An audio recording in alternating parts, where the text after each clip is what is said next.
The family of a Duval County student who suffered a permanent disability after a shooting at a 2018 Rains High School football game is taking the Duval County School Board and its former police chief to federal court.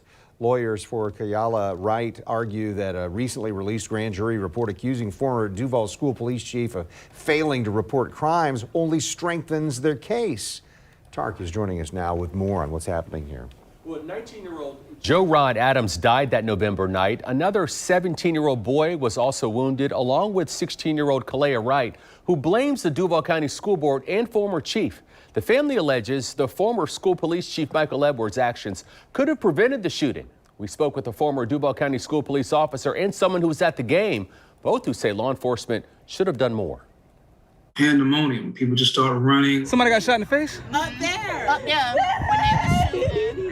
You know who it was, baby? Mama. It's cell phone video taken in August of 2018, just moments after a fight inside the stadium led to a triple shooting on the campus of Rains High School.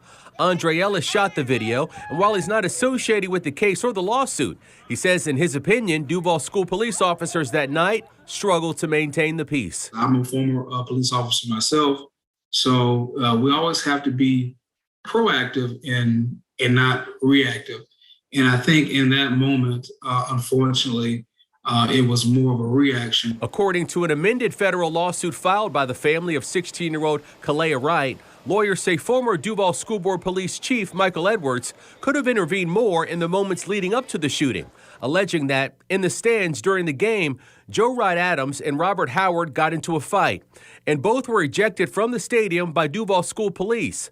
The suit goes on to say, at that time, defendant Edwards intervened, and in conformity with the scheme to show a low number of criminal infractions, the Duval School Police officer was instructed by the defendant Edwards to neither trespass nor arrest Joe Rod Adams. As a result, lawyers say Howard shot Adams in the head in a campus courtyard, and plaintiff Kalea Wright was an innocent bystander and was shot by a stray bullet. Lawyers for Wright are pointing to a grand jury report released last month that says law enforcement engaged in the intentional mislabeling and underreporting of criminal activity in public schools to make the district appear safer.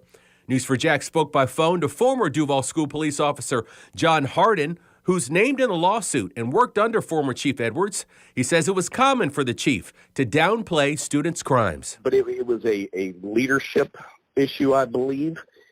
Because there was just this culture of look the other way. My understanding of it is they wanted to keep the numbers down so that it didn't show that we were out arresting these students.